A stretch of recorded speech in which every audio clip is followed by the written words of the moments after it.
एक कहावत है ना कि अपना मुंह तभी खोलो जब जो कहने जा रहे हो वो मौन से ज्यादा सुंदर हो। हाँ बिल्कुल।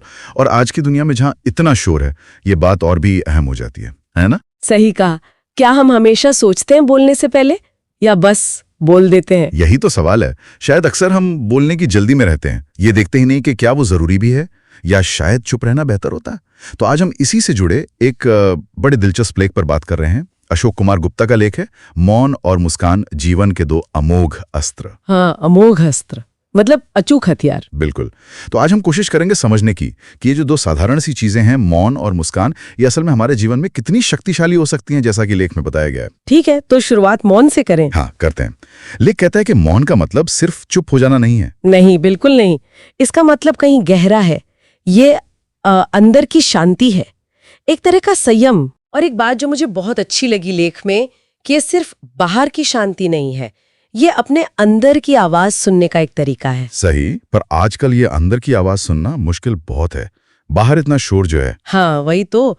लेख इस चुनौती के बारे में क्या कहता है, कैसे सुने वो आवाज? लेख का इशारा यही है कि हम बाहरी शोर में इतने उलझ गए हैं कि अंदर देखने का वो धैर्य ही नहीं रहा शायद। और यहीं पर मौन की ताकत सामने आती है। ये कोई मजबूरी नहीं है, बल्कि एक चुनाव है, एक्टिव चॉइस। अच्छा, कैसे? ये दिखाने का कि हम स्थिति पर हावी हैं, स्थिति हम पर नहीं। मतलब हर बहस जीतना जरूरी नहीं, हर बात का जवाब देना जरूरी नहीं। हाँ, कभी कभी चुप रह जाना वो ज्यादा असरदार होता है, ज्यादा परिपक्व, शक्तिशाली भी। ये बात बहुत अहम है कि मौन एक सक्रिय चुनाव है, कमजोरी नहीं। अच्छा, अब मुस्कान की तरफ आते हैं। लेख उसे कहता है एक भाषा जो दिलों को जोड़ती है। हाँ बिल्कुल। ये कैसे काम करती है? देखिए, लेख के हिसाब से एक मुस्कान जो है वो तनाव को कम कर सकती है, माहौल को हल्का बना सकती है, रिश्तों में एक गर्मजोशी ला सकती है। लेकिन एक बात जरूरी है यहाँ, शायद लेख भी इसी ओर इशारा करता है, वो है मुस्कान की सच्चाई, प्रामाणिकता। अच्छा, मतलब सच्ची मुस्कान। हाँ, क्या एक झूठी बनावटी मुस्कान वही असर डालेगी? शायद नहीं। जो दिल से निकलती है मुस्कान, वो एक अलग ही ऊर्जा देती है, दूसरों को भी और खुद को भी। तो प्रामाणिकता वो चाबी है, सिर्फ मुस्कुराना नहीं बल्कि महसूस करके मुस्कुराना। बिल्कुल। लेकिन दोनों के बीच, मतलब मौन और मुस्कान के बीच एक संतुलन बनाने की भी बात करता है। हाँ, करता है। एक तरफ मौन अपने अंदर झांकने के लिए, दूसरी तरफ मुस्कान दुनिया से जुड़ने के लिए।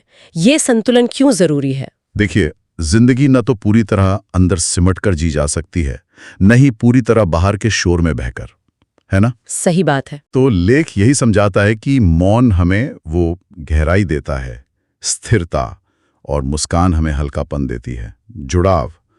एक के बिना दूसरा अधूरा सा लगता है। संतुलन ही हमें बचाता है बेवजह के तनाव से या फिर एक बोझिल ठहराव से। मौन जमीन पर रखता है, मुस्कान उड़ने की ताकत देती है। वाह, क्या खूब कहा।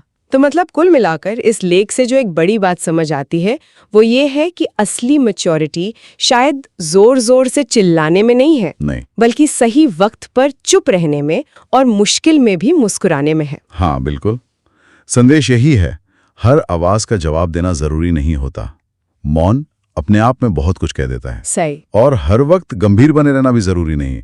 एक हल्की सी सच्ची मुस्कान वो कई बंद दरवाजे खोल सकती है। ये तो वापस हमें वहीं ले आया जहां से शुरू किया था। हाँ, वही विचार कि हमारे शब्द तभी मायने रखते हैं जब वो मौन की शांति से ज्यादा सुंदर हों। वाकई, ये सोचने वाली बात है। तो इस पूरी चर्चा के बाद शायद श्रोताओं के लिए एक सवाल छोड़ सकते हैं सोचने को। हाँ जरूर। कि अगली बार जब कोई मुश्किल स्थिति आए या तनाव हो, तो क्या शब्दों के बजाय सोच समझकर कुछ पल का मौन या एक हल्की सच्ची मुस्कान, क्या ये ज्यादा असरदार हो सकती है?